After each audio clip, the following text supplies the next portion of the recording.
You mentioned at halftime, it felt like Utah State was just on the cusp of blowing out Boise State, and that's exactly what happened in the second half. Utah State gets the 75-56 victory.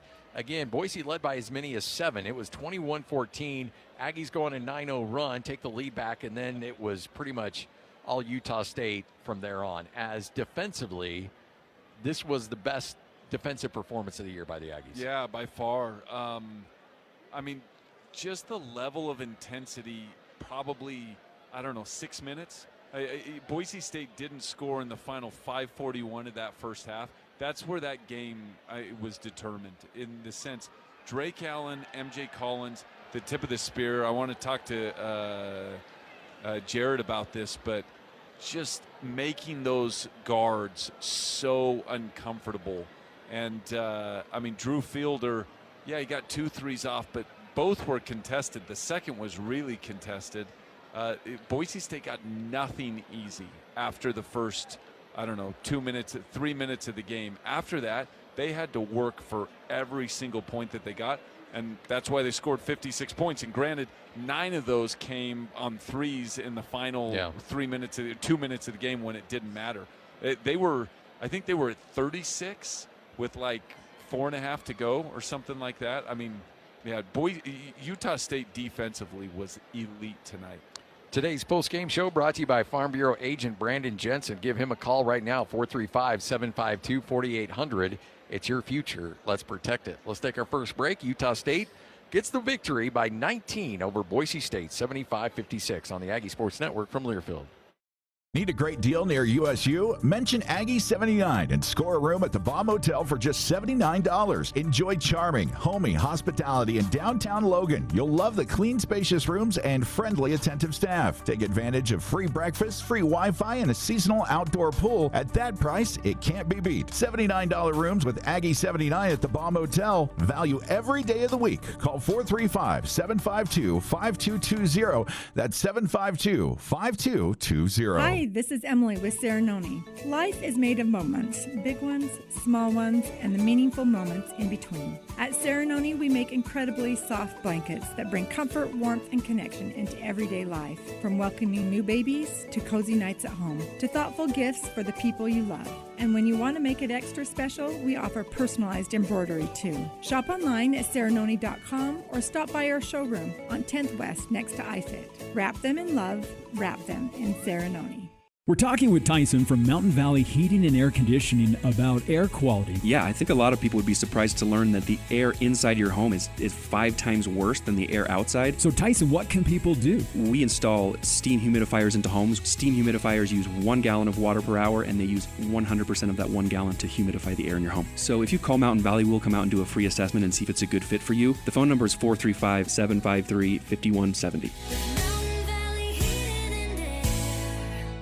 We're talking with Tyson from Mountain Valley Heating and Air Conditioning about air quality. Yeah, I think a lot of people would be surprised to learn that the air inside your home is 5 times worse than the air outside. So Tyson, what can people do? We install steam humidifiers into homes. Steam humidifiers use 1 gallon of water per hour, and they use 100% of that 1 gallon to humidify the air in your home. So if you call Mountain Valley, we'll come out and do a free assessment and see if it's a good fit for you. The phone number is 435-753-5170. This Aggie broadcast is brought to you by The Sportsman, a world-class shopping experience on Main Street on News Talk KVNU, the home of the Aggies.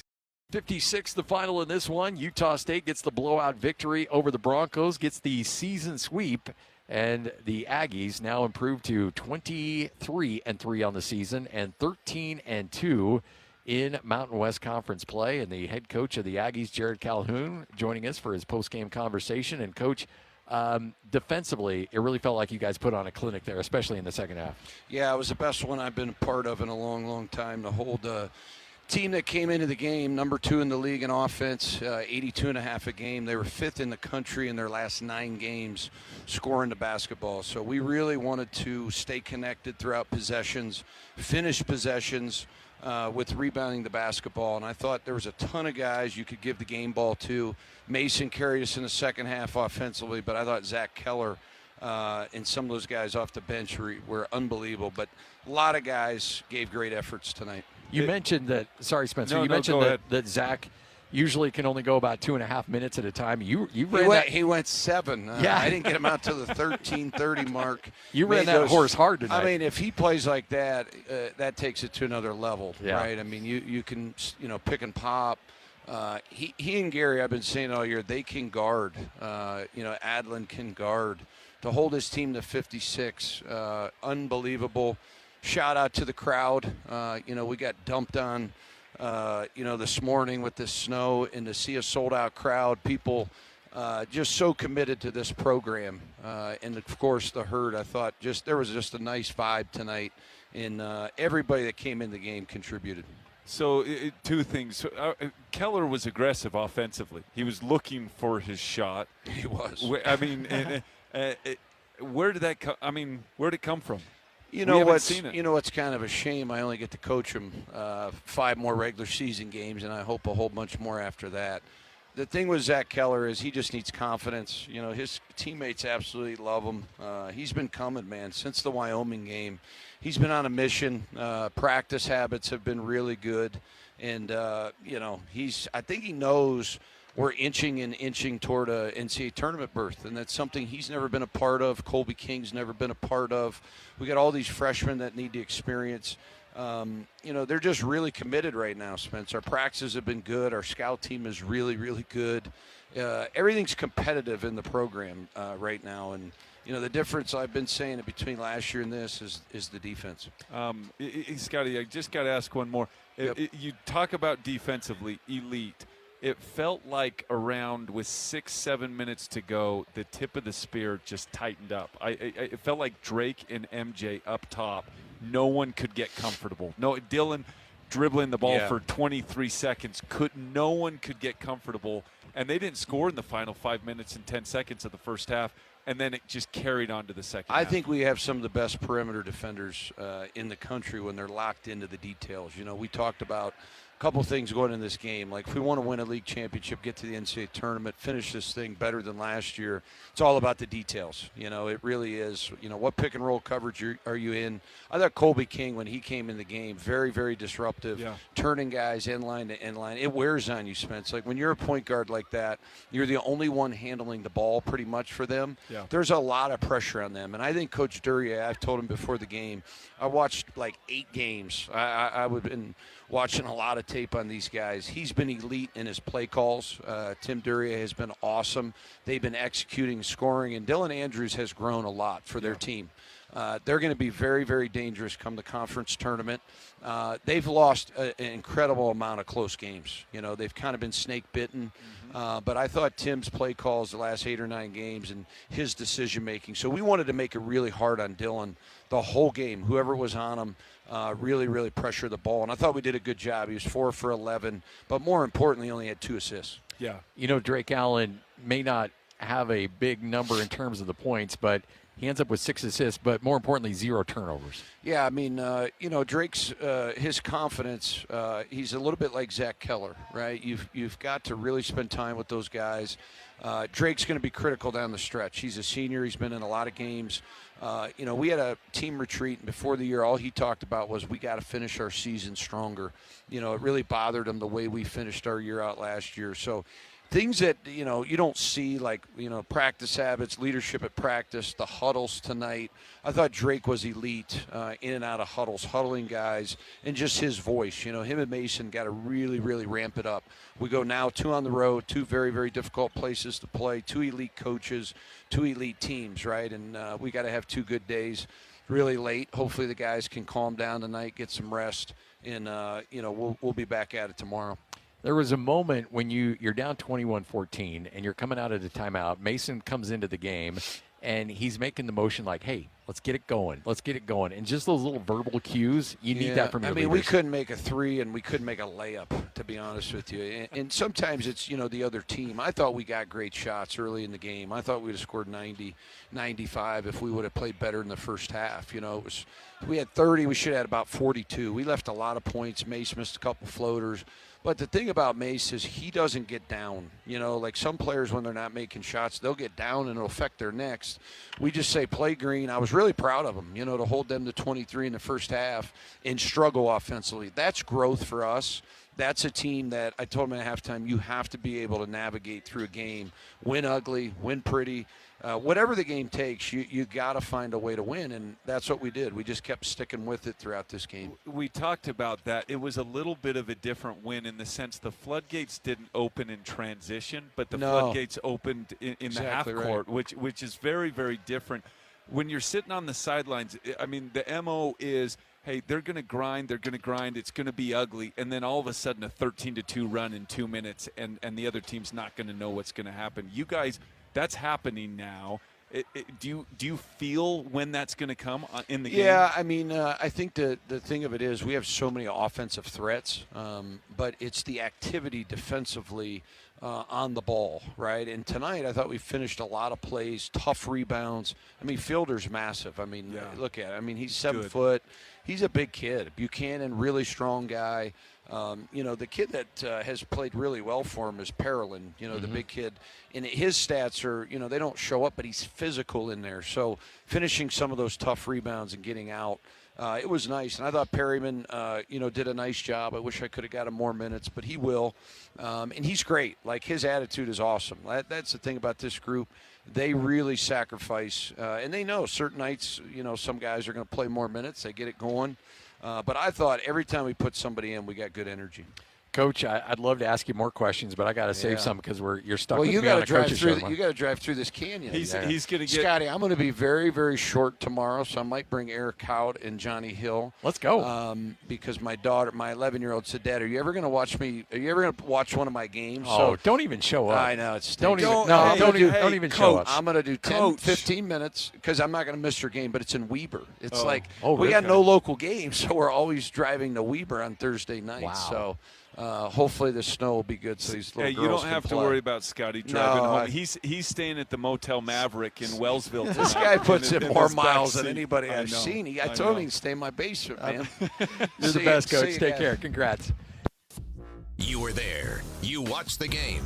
Or you heard it all here on KVNU. So now it's your chance to give your thoughts and ask your questions about the action as KVNU Aggie Game Day continues with Aggie Call.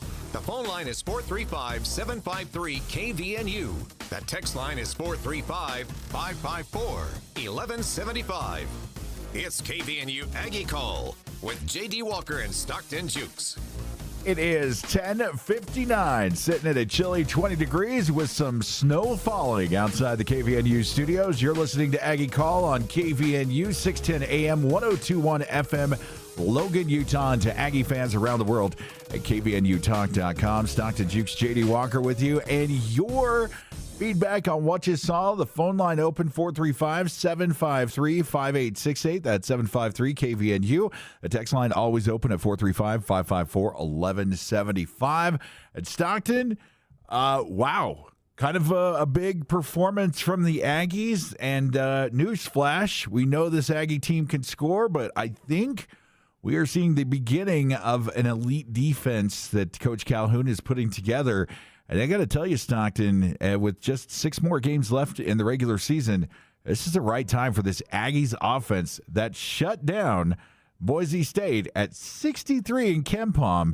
I mean, that is not a little bit of an offensive threat, and the Aggies just knocking them around. Well, here's the crazy thing about that, right? Utah State is so good that Boise State actually stayed right at 60. They were a little bit lower than that when this game was getting close to ending and just with everything going on around the country today. But, yeah, what a suffocating performance for Utah State. I think with especially the point output, right? That's the lowest point total we've held anyone to in conference play. It's like the 3rd or 4th lowest that we've held anyone to all season. But to hold Boise to under 60 is just quite the feat. It's incredible, and we had them rattled the whole game. They never looked comfortable. Leon got his tech. He's typically due for one when he comes up here. All around a great night. I think we checked all the boxes, hit all the bingo card notes. Can't really complain about this one. I mean, I I'd like to see maybe a little bit higher of a point total, but we blew away the line for this game. I think we doubled it. So by all accounts, this is a good win for us, and we're seeing it reflected already in a lot of these metrics. We went from 25 to 23 in KenPom, jumped up a good 0.6, a little over 0.6 in the net rating metric, which is a pretty big jump for one game. And now we are right on BYU's behind in KenPom. So, we just had $14 more million. Maybe we'd be right there with them. But so a lot of good things to take tonight. But, I just got Aggie X refreshed up here. One of some of the conversations are Calhoun's going to be a hot commodity in this coaching cycle. Can we just celebrate the fact every time that we made Leon Rice cry, and that I'm going to tell you what, I know the Herd took video evidence of the Boise State team getting off the bus, but I'm not sure those were the players. Maybe it was the managers that came out right before halftime as their team was down and held to 23 points. And the managers for the Boise State team came out. You didn't see it on TV, but we got reports from people that they came out and took a picture. All that's good, but started talking trash to the Herd. I mean, Stockton, props to the Boise State managers, because somebody from Boise State had to show a little bit of a fire tonight, because Boise State fans, they are up in arms. And just checking out BJ Rain's X feed, man, he's doing a lot of damage control out there. But something to note, Coach Rice has $5 million left on his contract. He's not going anywhere. Yeah, they are not going to fire him and pay another coach. They are not the Wolfpack where, you hire a coach, fire a coach. I think the Wolfpack's got like 7 or 8 coaches on the payroll still that they've fired. That is just not the way to do it. They don't have that kind of money. So Coach Rice going to be there. I think I saw the tantrum tracker at 33. And if I understand the Herd math correctly, a technical bumps that up to 10, like 10 more. So ended at 35. It'll be interesting to see what the donation is to the Cash Food Pantry. Props to the Herd and several other members making it happen. I saw they changed how they did it this year a little bit. It was a Venmo last year that kind of got wild. So they created kind of a way that you could donate to the Cash Food Pantry. Love seeing that. And then also, all things are setting aside, Coach Rice and his wife have made donations to the Cash Food Pantry before doing this, and great sports and everything. Of course, pretty passionate as you get out there as he picked up his tech, but Stockton, seeing this team really come to life. And one of the questions we asked before we were talking to Jalen Moore pregame, Elijah Perry, Drake, who are we going to see play the most minutes? Stockton, I think you have the answer to that, but we kind of saw it. It doesn't show up in the shooting line for Drake. I think 1 for 6 is the last time I saw him shooting, but did a lot of other things, including some of the deflections and disruptions we saw on defense. His defense is so fun to watch. He was a plus 22 tonight, which was second best on the team, one behind MJ, who was a plus 23. And, 28 minutes for Drake, 12 for EP. EP just didn't have his best stuff tonight. He's a freshman. He'll adjust. He'll learn. And Drake, not the best offensively. Had a couple open looks from 3 that he just couldn't knock down, but 6 assists from him, couple steals, even more tipped passes, just disrupted defense. Utah State forced a lot of shot clock violations, and 2 of those, right off the top of my head, I can attribute directly to Drake Allen. So awesome game from him. Really want to keep people away from falling into that trap of, he had 4 turnovers this one game, so he's terrible now. That's not the case. 4 points doesn't mean that he's horrible. He is a very good distributor of the basketball. He has very high basketball IQ. He sees the court better than anyone I think that we have on the floor at any given time.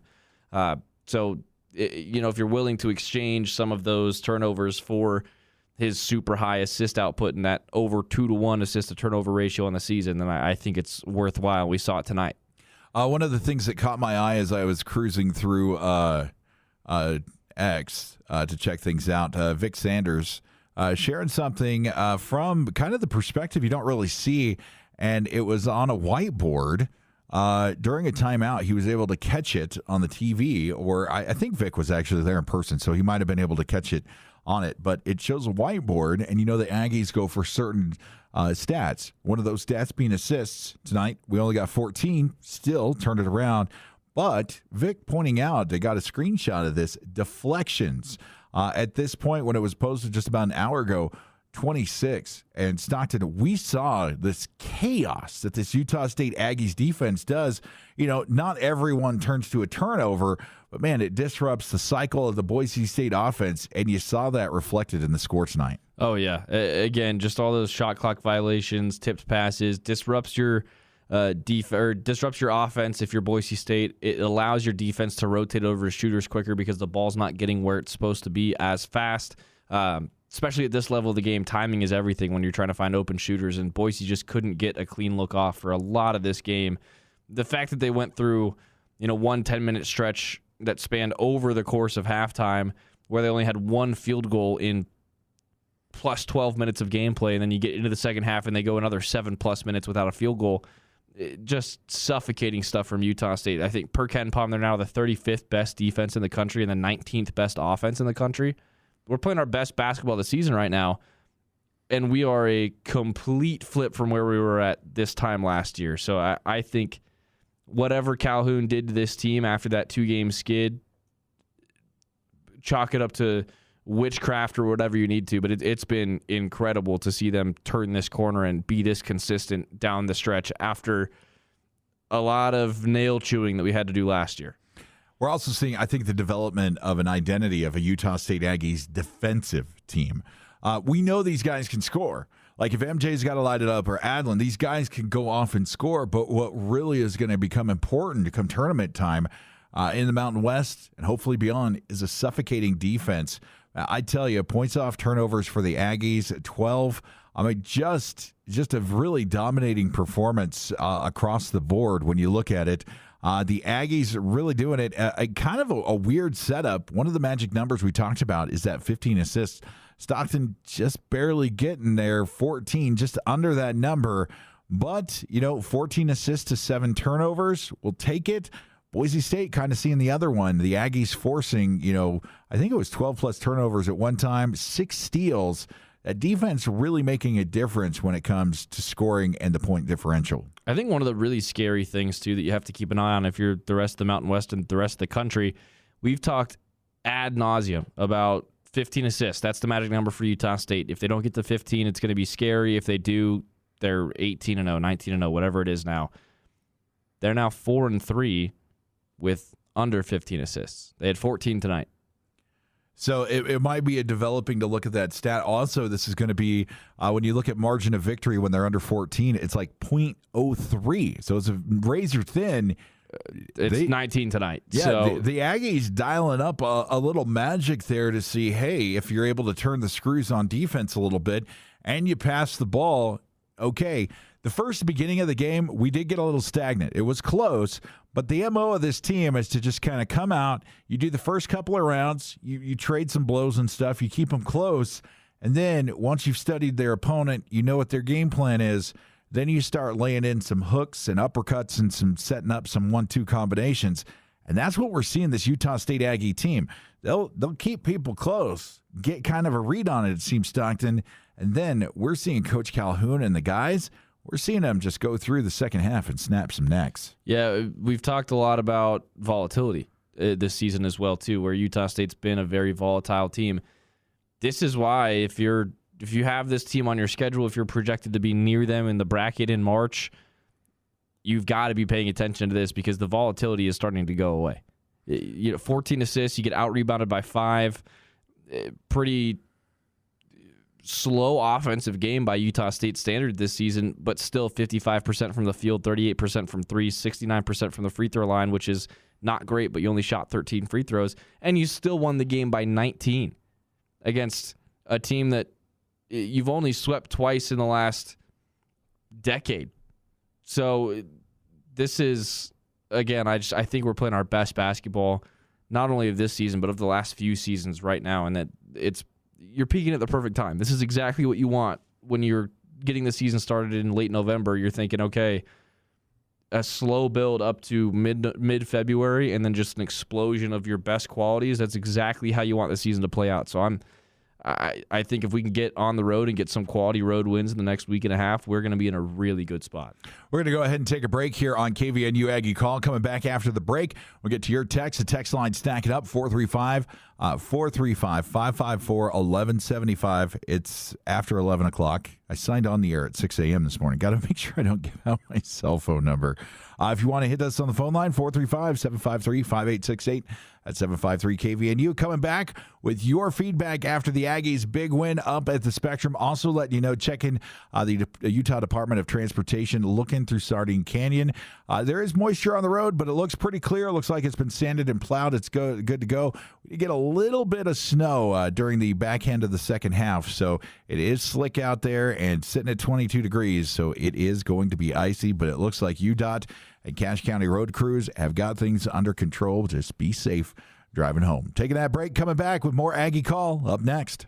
Hi, I'm Justin, owner of Master Auto Tech on Wall Avenue in Ogden. At Master Auto Tech, we are experts in performance exhaust and high-flowing mufflers. So if your car is too quiet or the wrong sound for your liking, come see us at one of our 25 Utah locations, including Logan, Brigham City, and Ogden. Your trusted, helpful expert, Master Auto Tech.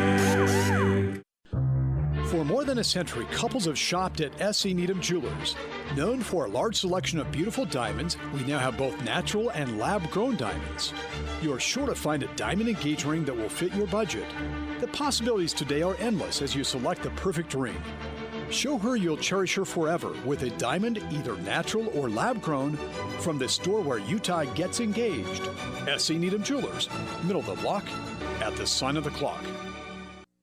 This is Jordan with Primrose Home Care and Hospice. When it comes to home care, it's important for you to know you do have a choice. If you or a loved one is in need of home care services, remember Primrose Home Care and Hospice believes in treating the patient, not the problem. We work directly with you and your doctor to create a health plan that's catered to your needs. Our team is devoted to providing options in the freedom and safety of your own home. Call for a free home safety evaluation, 787-1369, and visit primrosecare.com. Primrose Home Care and Hospice. We're your home team. The chips and drinks are endless. The burrito is huge for only $7.95. It's got to be Cafe Sabor, Cache Valley's best Mexican restaurant and gold medal winner in the Best of Northern Utah contest. Experience Locals Day every Thursday with a huge burrito, endless chips and soda, only $7.95. Finding any lunch under $10 is nearly impossible. Every Thursday, drinks, chips, and a massive burrito. You pay just $7.95. The food, the fun at Cafe Sabor in the historic train station on 6th West and Center in Logan. This is Ryan at My Mattress. Life is good. Life at My Mattress is good too. Why might I say that? Because today is a good day to slay a Goliath. The other day I went into a mattress store here in Logan that has 2,500 stores across the country. I'd say that's a Goliath. We were 20% less expensive on every bed that we both offer. We may not have 2,500 stores, but we are number one in Cache Valley. Better product and better prices. Isn't it time to sleep exceptionally? Only at My Mattress.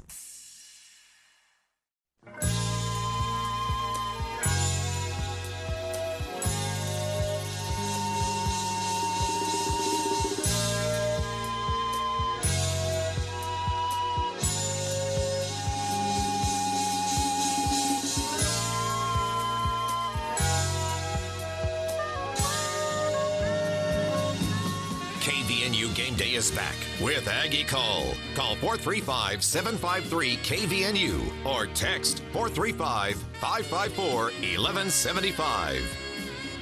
I got to tell you, Stockton, being on the air this late, little Baker Street from Jerry Raftery, filling my coast-to-coast AM days with Art Bell. We are live here in Cache Valley after the Aggies deal a big loss to the Boise State Broncos. Joining us on the phone line now before we get into the text, Mr. Jalen Moore, former Utah State Aggie. Jalen, what'd you see tonight? What'd you like? And I'm not sure if there was anything to dislike tonight. Right. I totally agree. I don't think there was anything to dislike. We kind of called it before the game. We thought Boise would make a few adjustments. Maybe we started a little bit slow. But other than that, I thought we answered all their runs with runs of our own. I thought guys played well. And you look at it and, it was really spread across the board of our scoring, the minutes played, everything, So I was proud. We knew Boise State was going to play come out with a different mindset, all that kind of stuff like that. But I thought our guys kind of put them away early. I thought we looked good. We look good. We're rolling right now, and the guys really are coming into their own of their roles. And I think that's important for a team to be successful, and our guys are figuring it out. So we saw kind of the defensive stand of this Aggies team. Jalen, I feel like we're seeing an identity form and come to kind of a crescendo of performance, holding Boise State, the 63rd rated offense in the country, to this kind of output.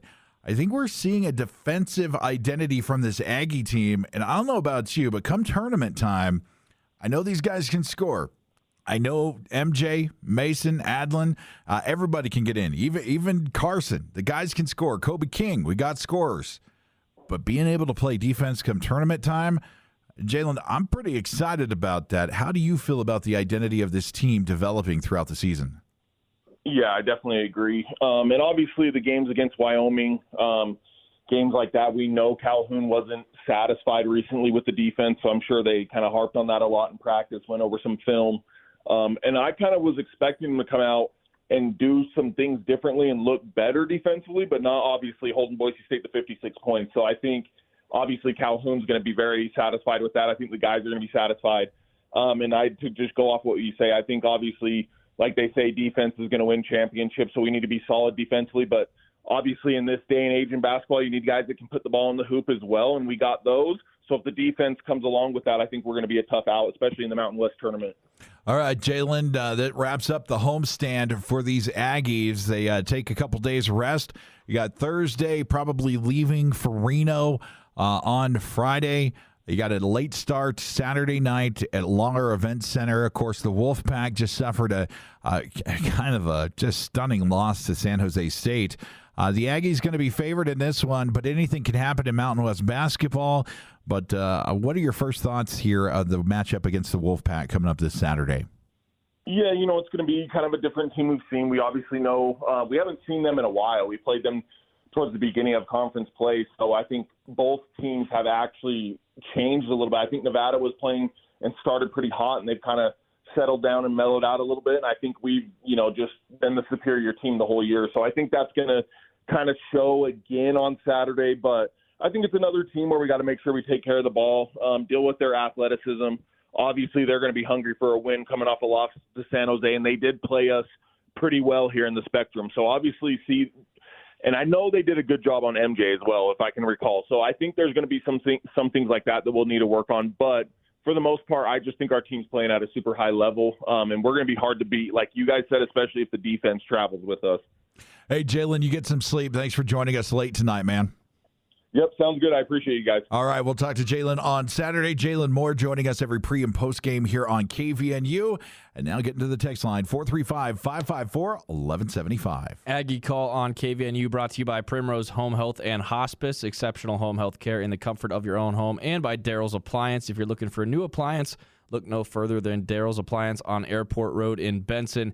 Starting it off with 86-32 tonight. A little bit of a controversial question off the rip, JD. Uh-oh. Is Carson Templin going to be better than Justin Bean was? The people are talking. Okay, well, we've got to give Carson more time for his resume. I mean, right now, he's just building it. He's still got, conference play to wrap up, tournament play, and then his senior season. And I've got to tell you, the growth this season that we've seen, and, I'm going to quote you from the conference room, the basketball IQ that we've seen from Carson has definitely improved. Now, I didn't get to watch Justin, in person, but I've seen videos and I've seen stuff. That is a very lofty thing. I think right now we kind of let Carson Templin be Carson Templin, and maybe he will match up with some of the Aggie greats, or maybe we're just going to be talking about Carson Templin as an Aggie great. I just think you're comparing oranges to carrots here. Like, yeah, they're kind of the same color. They're kind of the same rudimentary qualities, but they play so differently. Like, their styles of play are so different. And so I think that Carson's going to be like a fan favorite Aggie for a long time. Do I think he's going to be in the conversation of some of the greatest ever to wear Utah State's jersey? Probably not. But I do think his progression this season especially has been phenomenal.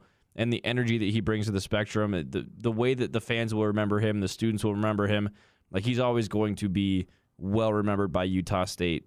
I just don't know if Justin Bean is a fair or a really comparable comparison. It may not be fair to either one of them when you think about it, because Carson's going to be who he is, and he's still. It's a running resume right now. It's a running. He's building that resume, and I think you've got some of the. Brady was talking on X during the game about King Carson with his performance, get into his second, third team Mountain West Conference players, absolutely.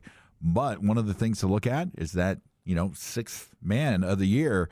He might be one of the best six men in Aggie history. He continues the streak. Yep. Keeping it moving on the KVNU text line at 9292. Very succinct tonight. Leon sucks.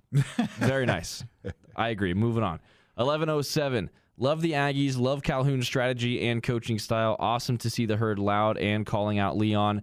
The refs missed multiple travel calls on Boise, but overall no complaints. I actually was really happy with the way it was officiated tonight because it was so lightly officiated. They just let them play basketball. Oh yeah, let's just talk real quick. Do you have the total foul count for tonight? That's what I'm looking at right now. If you grab that one, I'll grab one from the Colorado State game right now. It was 11-11 at the end of the game, so 22 total. Guess how many they had in the first half of the Colorado State at UNLV game? Well, 27, and now they're at 40. Yep. With under a minute left, the Colorado State Rams is up 86-80. I'm going to grab this next text real quick because I can kind of tie it in. 9764, great game by Keller. He's playing really well, and we will hear from Zach Keller coming up here soon. Keeping it moving on the text line. 0783 up next. The scoring run started after we were down by a football score, 3 touchdowns to 2. In other words, 21-14. We were also ahead 49-35. Someone's missing football season. That sounds like you're missing football season. It's okay. Let's enjoy basketball season for the next few weeks first. No, but looking forward to it because, the Aggie football team mentioning that they've added Toledo to the schedule and home with the Wolfpack. And also, if you haven't checked out the USU football social media channels today, Coach Mendenhall doing a little roping. I mean, I think we've got to get him on a horse home opener. The place would explode. I think that's what they were practicing for. That'd be really cool. 5929 with a text in here. Everyone needs to pray that Boise never fires Leon. Yeah, I mean, I could see it. Some of the things that one of the beat reporters for the Idaho Statesman and that does some stuff there locally in Boise mentioned the student section is chanting that Leon sucks. And the prevailing question in the comments was, is this from the visitors section or from the home section? So you can tell there's a little stuff up there, kind of interesting. 5662 as we're motoring through these, but still available on the text line, 435-554-1175. We'll hear from Coach Calhoun and Zach Keller before we get on out of here. Call up Coach Stu and do the sweep dance. Embarrass the Donks at home and away. Great turnout in the Spectrum for a snow game. Aggie D is scary when they lock in. Stockton, we're starting to see that D lock in a little bit more, and it's becoming more of the expectation than the exception this point in the season. Oh yeah, it's funny because we were getting to that stretch at the end of January. It was a month ago right now where 84 that we give up to Grand Canyon, 86 that we give up at home to UNLV, and we're thinking, oh man, where's that defense gone? Since then, Utah State has given up 61, 62, 66, 66, 83 at Wyoming, 78 against Fresno, 75 against Memphis, 56 against Boise. They've really got it dialed in, and we've talked about second half team trends for this team all season. Maybe second half of the season team as well. They are really starting to put things together right now, especially defensively, and that's where it matters in March, right? Because a lot of teams that play in the tournament can score plenty of points. Can you play defense? Who can keep the other team off the scoreboard? And look, Fielder, you mentioned it pregame. You said Fielder's a problem. I told you he's going to be a problem in the tournament. He was big. If Boise State has another player playing with the fire that he does, this is a closer game. Yep, 14 points, 8 rebounds for him, and he was yelling at his team the whole time. Yeah, if they have 3 guys like him on the team, I got to imagine that's a lot closer game. Like, I walked away very impressed by the Boise native Fielder there, the big man doing it and getting out there. Up next, 7994. I thought Boise State did a good job of slowing the game down. However, the Aggies did a much better job responding and sticking to their game plan, imposing their will on Boise. It was a great game to watch. There is definitely a maturity that is coming from the players being on the court together. You see that kind of fluidity just moving with them. Also, I think you have to give props to this coaching staff. Of course, Coach Calhoun gets the headlines, but you got Coach Houghton and the other guys. They know exactly when to take timeouts, when to talk, how to move things through and to get things going to really inspire these guys or to calm them down or to kind of keep the pedal to the metal. I think, we've been talking a lot about the defense, but I think you got to really pay attention to this offense as well, because we talked about how poor they were in the half-court offense even just a couple weeks ago, and how slow it was to get started sometimes. I mean, 65 points at Colorado State on the back of those two losses. That was, we had a lot of concerns, but now you look at the KenPom numbers, 19th best offense per the adjusted efficiency numbers, 10th best in the country in effective field goal percentage, 49th in the country in offensive rebound percentage. We are the 5th best team in the country at shooting 2-point field goals, which is shocking to me given how much we struggled to finish those easy putbacks today and those easy layups. But just such a good team there, and our shot quality is 35th in the country. So we're making good offensive decisions, and talking about the tempo, that's something that teams at Utah State has played in the last few months have tried to do to this team. They've tried to slow down the tempo because Utah State has struggled to establish the half-court offense. They have done so much better at just playing their game on the offensive side of the floor, even if they don't get off to a hot start, even if they're not entering the zone in transition. Their adjusted tempo now is down to 152nd in the country, which is basically dead middle of the pack, which to me, they're learning how to play quick and slow, because they've been good at playing fast ball games and fast possessions. They've had to learn how to take advantage of those 20, 25-second possessions, and they look good at it tonight. So we love stats here on Aggie Call. I mean, we love stats. Since the University of Utah at Boise State visited Dave Portnoy down at the University of Utah, all of the Boise players wearing the Utes jerseys, I'd just like to point out that the Boise State Broncos are sub 500 in conference play in the final season in Mountain West play. So maybe, sports is a finicky thing, and superstitions and stuff. Wearing the University of Utah jerseys, the Utes jerseys, to pose for a picture. Receipts are forever. Man, that is just going to live forever. You got to think about that a little bit more. But I got to say, that just is kind of a representation of the up and down season. You got their AD saying, "I don't care about Utah State fans." Well, you should probably take a lesson from the Herd a little bit, because the Herd had more people in the student section than I think Boise State has representing them at games. Of course, the Corral is, emptier than a Golden Corral at 11 o'clock at night on a Friday. I mean, it's just not a great situation, and it's kind of reflective of 15-11, 7-8 in the Mountain West. Right now, Boise State in the Mountain West tournament just kind of relegated to a Claymore mine. Yep. And I got to think that the apathy extends far further than just the AD, because the fans aren't coming to the buildings. Leon's complaining about the fans not coming to the buildings. Leon's getting teed up when he's away from home. Leon's whining about this, that, and the other thing. And then he's coaching poorly. He didn't eject his own player or go after a student reporter. So there's that. There is that. But you got to be pretty frustrated if you're a Boise State fan. I mean, last year you were going to win the national championship and have the Heisman Trophy winner in football, and none of that worked out. And then now you've got this team that is supposed to be one of the most powerful teams. And really, you got to say Boise State's shot at being in the top of the conference, this is the easiest year compared to next year. The Boise State is so are the Aggies. We're going to have to go through Gonzaga. And that, my friends, that is going to be some competitive basketball. And, man, a 7-8 in conference play Boise State team, just, I think, below expectations just from everybody across the board. They're bottom 3 in the Pac-12 right now.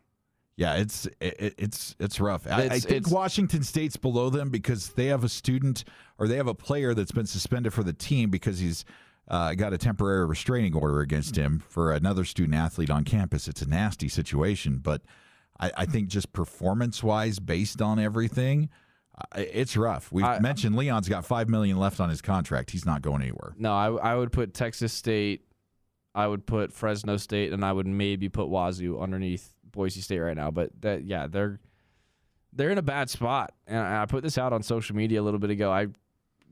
I'm feeling the weirdest bit of sympathy for Boise State. I never thought that would come out of me. It's lack of sleep, and it's 11:30 at night. Yeah, but it was just sad to watch them play basketball today. It's so uninspired. Leon just wasn't really involved in the game. I mean, he let them take some of the worst shots that I've ever seen a team take in the Spectrum for 35 minutes. And they ended up shooting 36.8% from the field, 31.8% from the three, and 77.8% from the free throw line. So I don't understand why they didn't adjust. I don't understand. Like, they barely started hitting their threes at the end of the game, 5 for 12 in the second half, 7 for 22 overall. Like, I don't understand why he didn't make any adjustments. It just felt apathetic from the top down tonight from them. Just a different, you kind of expect a little bit more juice. You expect a little bit more fire. It almost felt like they knew it was going to happen when they came in here. And for the first few minutes, they were into it and thinking, okay, maybe we got something going on here. And then Utah State goes on a little bit of a run, holds them off the scoreboard for 10 and a half minutes, and they just rolled over and died. Just insane performance, just the fall of Boise State. And, of course, they can come back. Also, just want to let you know, going final down at the Thomas and Mack, your national championship running Rebels from the early 90s. They love to talk about that and talk the Shark, but dropped it at home to Colorado State, 91-86. But this is what you're going to hear about, and this is the big thing. UNLV fan and UNLV junior reporters will say that Gibbs Lawhorn should be the Mountain West Player of the Year because he scored 39 points in the home loss, 11 for 21 from the field. But that one of the big debates that he's supposed to be the Mountain West Player of the Year. But when you're a walking mash unit and nobody really wants to play for UNLV, that's a different story. So it's going to be interesting to see how that race develops throughout the end of the season. Going back to the text line here on KVNU 6260. Why did the court look so dirty? It seemed like they were slipping all over out there.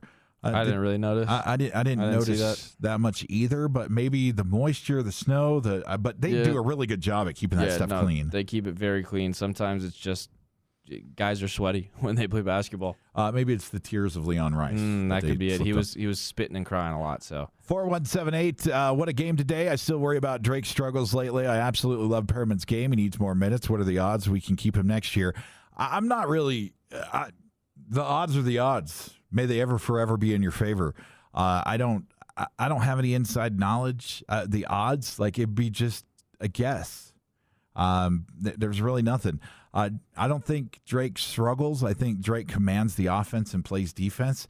If Perriman in this game deserved more minutes, I guess, because Coach Calhoun kind of goes with the hot lineup in hands, it wasn't going to happen this game because he wasn't there. You saw Coach ride with it. I think there's odds to keep any of these guys next year, but I'm a person that has a family. If somebody comes and says, JD, we want to pay you $20 million to go relocate here to do radio here, I got to really consider it because that affects the bank account. That affects my family. That affects the future. And we're talking about levels of money for those guys on this. Also continues 4178. Also realize how lucky we are to have a coach like Calhoun. Completely embarrassing to watch Leon spend more time with the refs than his own team during timeouts. I think there's different strokes for different folks when it comes to the coaches out there. I do like Coach Leon as a person. Some of the antics on the thing are a little bit interesting, but we've seen a couple other coaches that have been. I think the Wolfpack, when they came to town, they like to set up their huddle right under the basket, so it interfered with like TV timeout stuff that they would do for the fans and stuff. And you saw Alford and Kenny Rogers wannabe complain that, hey, we're trying to do our huddle here, and they're, come on, man. Like, it's part of the whole experience, but we're seeing that too. Up next on the text line, 9311, worth 2 nights of camping out. Always a pleasure to see Leon crash out. Hope good things rolling tournament time. 2247, love seeing MJ Collins with the big dunk when we're up by 20. Calhoun's reaction after that dunk shot, they don't care about last week's negative chatter. And they shouldn't. The negative chatter was from Golden Calves. There are certain things that people will hold on to, And even when times will adjust and say, there is still somebody out there with a Betamax player that thinks it's going to come back. Or there's somebody that thinks bell bottoms have come back, so that's a bad example. But it's kind of those things you hold on to. It's the new metrics. It's the new game. We wish we could do it sportsmanship-wise. Maybe they'll change it. But, okay, the big negative chatter was 2 points don't really matter. I got a question, Stockton.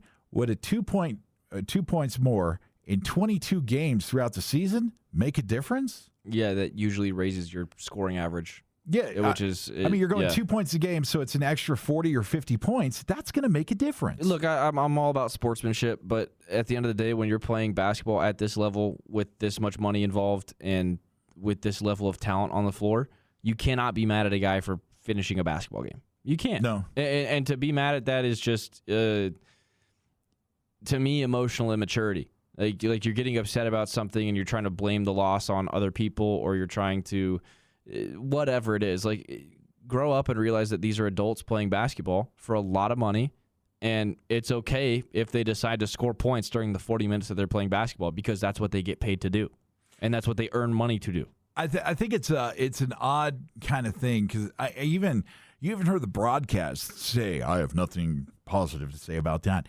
You got to stop clutching the pearls and realize that if you want to win, if you want to play the game the way it is, you got to play it by the rules. Coach Calhoun and company play them by the rules, and I love the dunk. The negative chatter, Penny Hardaway himself walked back the next day. But also, I don't think we realized what was going on.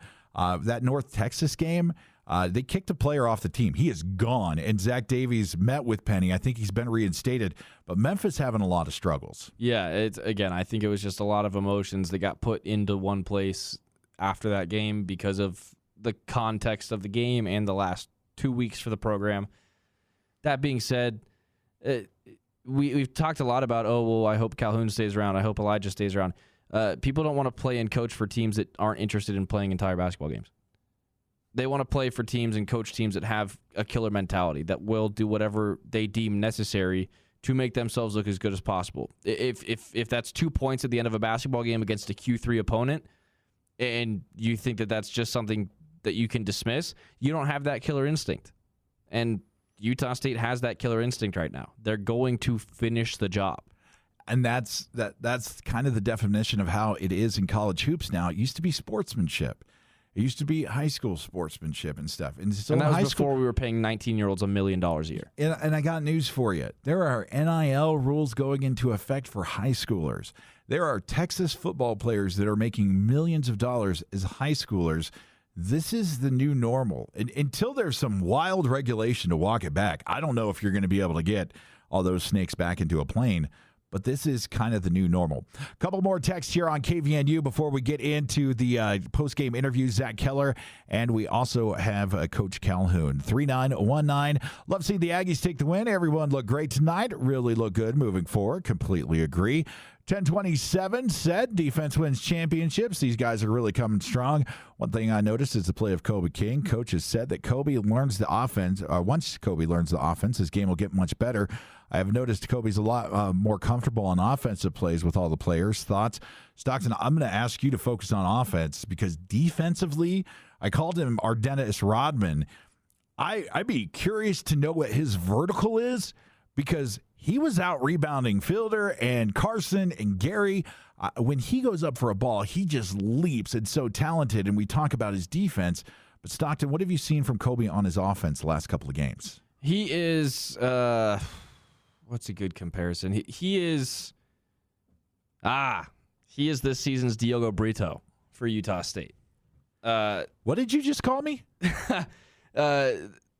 Diogo was a guy that played for us a few years ago. Thank you. Who was a very much like a sixth man off the bench role player, really good spot shooter.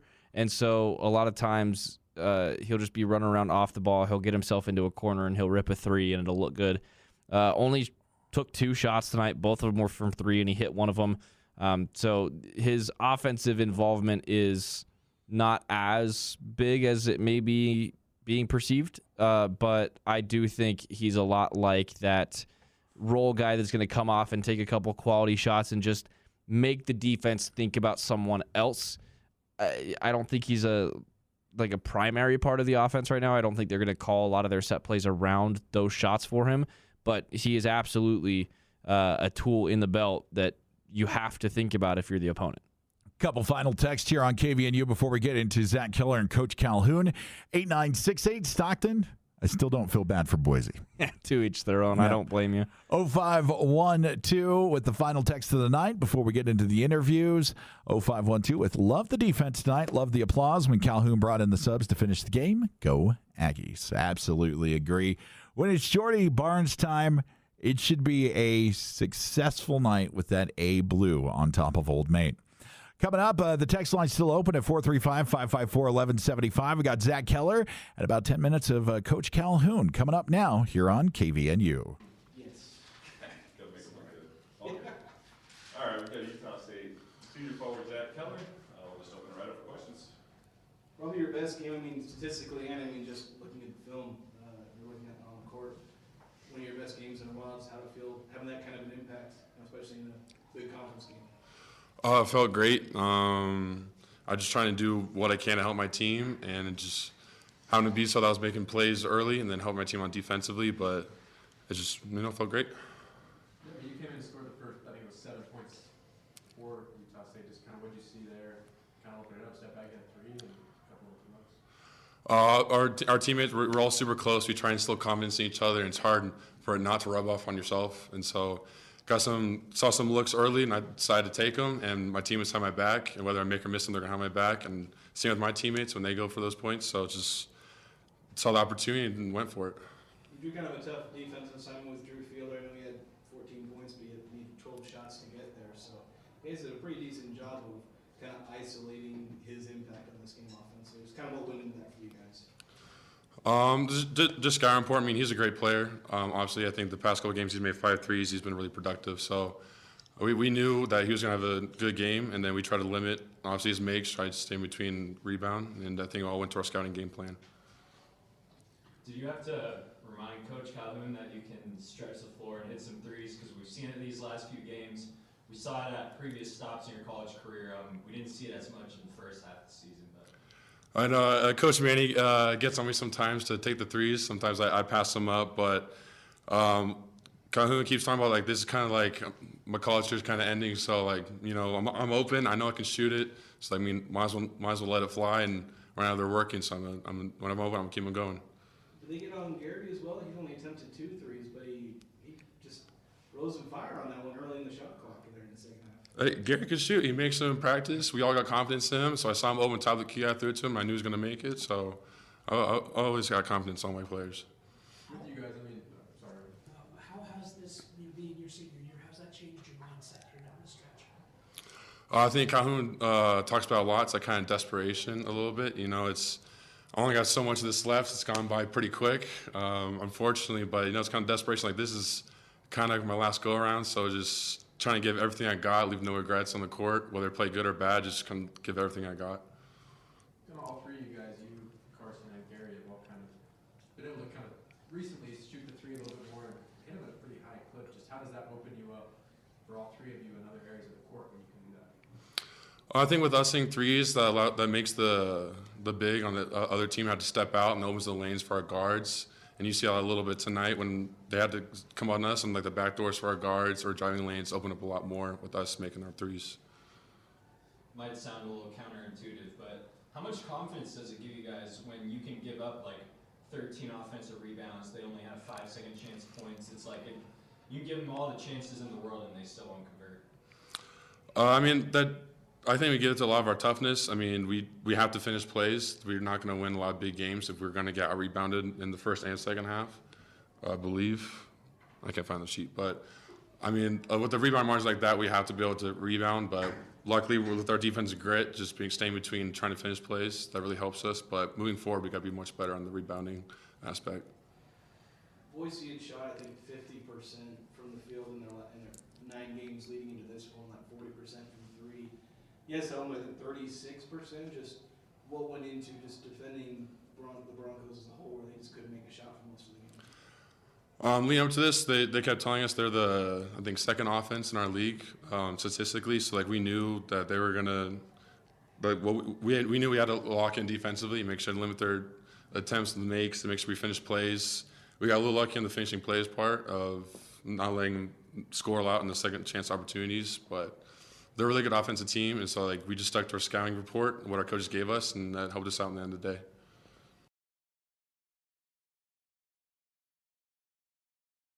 Zach Keller post-game here on KVNU. Up now, we got Coach Calhoun, the winning coach from tonight's matchup against the Boise State Broncos here on Aggie Call. It is always Jason. Okay, you guys are ready? We got Utah State head coach Jerrod Calhoun. I think Jaden's ready to get out of here. I am too with the snow. Really proud of our guys. I thought, attention to detail. I think this time of year it's all about details. It's all about your prep. Anybody that we put into the game, I thought tonight was totally locked in. Great energy. Really proud of Zach Keller. We let him light the A up. This kid is just getting better and better. The size that he has, protecting the rim, I thought he did a tremendous job on their bigs. I told Coach Jerrod before the game, you look at their offense over the last 9 or 10 games, they were one of the best offenses in the country. I think they were 5th of any team in the country over the last 9 or 10 games. I thought Tim has done a tremendous job calling their offense. I thought Dylan Andrews has seen the game, really leading them. So we knew we had to really guard. We spent a lot of time defensively. Our scout did a tremendous job, and we locked in on the details. So to hold Boise to 56 points, 36% from the field, just a tremendous effort. Really, really proud of the guys, and, we can certainly build off of this.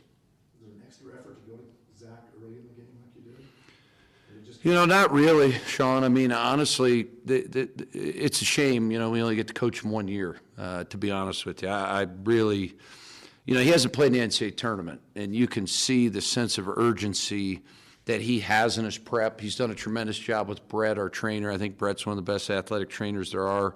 You got to do a lot of things to get yourself ready for a game. The prep by Zach, I think, has been really good in his confidence. His confidence is through the roof right now.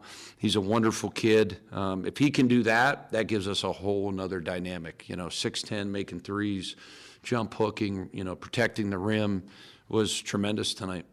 You mentioned how well Boise had been playing recently on offense. How do you manage to shut down a team that's playing that well, playing with that kind of momentum?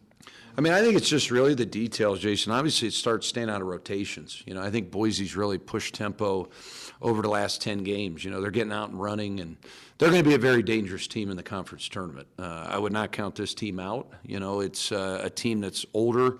They got a lot of veteran guys. So I would not count Boise State out by any means. We had tremendous connection. Basketball and sports are all about being connected. I thought our connectivity, we would, late veer, right? So we're in ice. They take a hard dribble. We're veering that. There was really nowhere for them to create advantages. I thought, once again, Leon and Tim, they made a conscious effort to throw the ball inside, and Zach did a great job on Fielder. I mean, that kid's good. I mean, he's 7 foot. He can shoot the three. He made some, but we wanted to make it hard on him, and then we wanted to force those other guys to bounce it. No threes, run them off the line. And I thought our scrambles, a lot of our scram situations, where you're, just kind of in scramble mode and you're figuring it out. We call it FITFO. You guys can figure out what that stands for, but, it's something we got to do defensively quite a bit. Boise went on that 9-0 run early on, go up by 7. You didn't call a timeout. What gave you confidence there? Yeah, I thought about my buddy Joe Mazzulla, all the grief that he gets for not calling timeouts. I think sometimes your players got to figure it out, and those timeouts are very valuable, I think, late game. We've had classic games at Boise State my time here, so I think sometimes you got to trust your players. They're going to figure it out, and I thought they did. We just couldn't make a shot. The beautiful thing about Mason Falslev is he's so competitive, he almost tries even harder offensively when he's not making shots. We called his number on 4 or 5 straight plays, move the defense, get it side to side, get him downhill, get the ball in his hands. He doesn't let, a negative play, a missed shot affect him at all. That's growth. Our team was up 30-23, couldn't play any worse offensively, and we still had a lead. That's how you're starting to figure some things out. And you can win in a lot of different ways. So our approach at halftime was we're in a great spot. That ball is going to go through that net, just continue to be relentless. Coach, I know it sounds, and I asked Zach this as well, it sounds sort of counterintuitive, but they have 13 offensive rebounds. They out-rebounded you guys for the game, but only 5 second chance points. Just talk about how much confidence that gives the group defensively when you can allow second and third chances and still have them come up empty. Yeah, I mean, I think rebounding is one of those really weird stats. You can sometimes, get dominated on the glass and still win if you're making a lot of shots, So we chart defensive rebounds every day, max bent. Everybody on my staff has something that they are accountable for. They're really like the head coach in this particular, situation. Max does special situations. Max does defensive rebounds. So that's kind of his specialty. Ben handles blob offense and our man package. Same thing with Mantoris. He does a lot of offense. Johnny and Eric Hout really do a lot of the defensive prep. So Max has done a really good job educating our guys and really studying it where we need to be. What's everybody on the roster, what is their defensive rebounding percentage? We have a couple guys that are really lacking. So sometimes when you point those things out, you have good conversation, you're going to get better in those areas.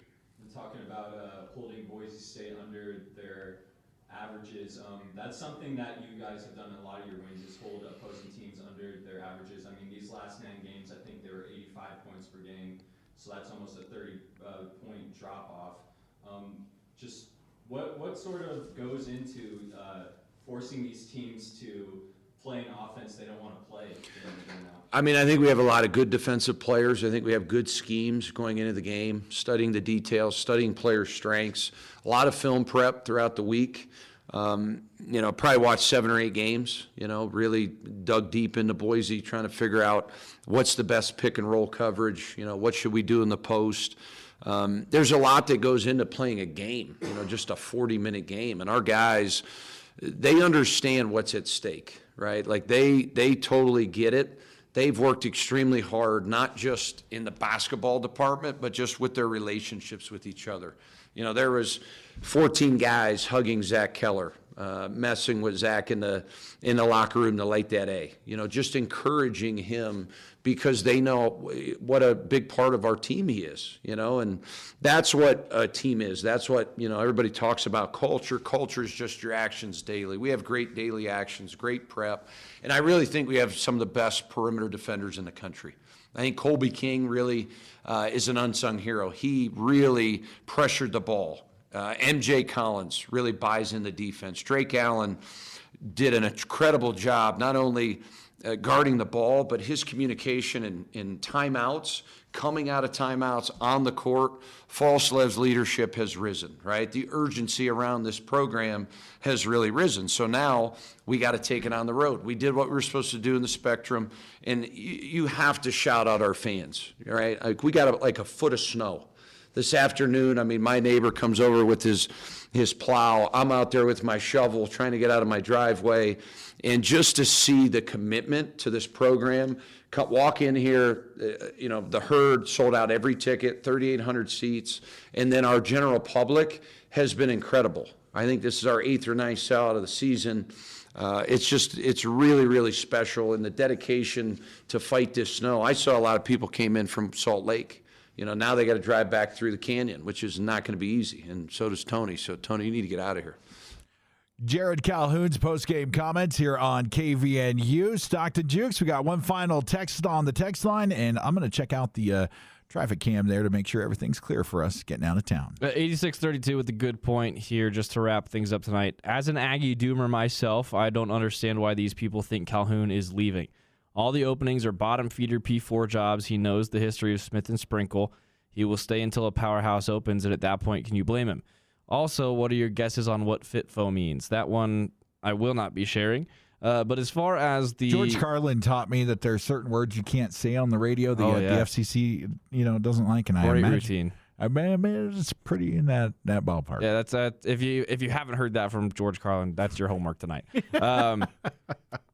Calhoun, I don't think is really going to be swayed anywhere. And this is I'm trying to get this drilled into some people's heads this season, but Utah State basketball is not the same as Utah State football. They are two very, very different brands and two very, very different sports. And so I really, especially given the track record of how Smith's Utah stint panned out and how Sprinkle is doing in Washington right now, I don't think Calhoun wants to go somewhere where he might have a little bit more of a recruiting budget, but he's going to be middle of the pack for the rest of his career. I think he wants more than that. I think he cares more about winning than that. And if you dial in a team in the new Pac-12 and leaving the Mountain West, and you develop this team, I have more confidence in this team going into the Mountain West tournament, in the NCAA tournament, hopefully, than I did at this point last year. By far. Checking out Sardine Canyon right now. Some icy spots, fair weather condition out there, moderate current conditions, no restrictions, just updated a couple of minutes ago. Check the traffic cam. There is snow to the side of the road, some icy spots, but just take it easy out there on the drive home. For Stockton Jukes, I'm J.D. Walker. I think this is about wraps it up for us tonight here on KVNU. The next time we are going to see you, Stockton, on the road, heading to Reno Penitentiary College. What are your first thoughts on the matchup the Aggies face against Reno coming up this Saturday? As the definition of a landmine game. Yeah, I was going to say, it's the last landmine you got to get over. I feel like you can justify a loss to anyone else that you have on your schedule. Not Nevada, especially after they just lost by 17 to 2-13 San Jose State. Nevada lost this far into the season in conference play. That might be group therapy deep into Sunday morning. We're going back to Boise football postgame if that happens. Or maybe even if it's bad, USC from a couple of years. Oh, no. For Stockton Jukes, I'm J.D. Walker. Thanks for hanging out with us, the best fans in the world. And the A is blue on top of Old Main. Icy conditions out there on the roads, folks. If you're traveling, be safe. Jason Walker, that means you, coming down from the spectrum, my friend. Till we talk next time, we'll see you later. Go Aggies.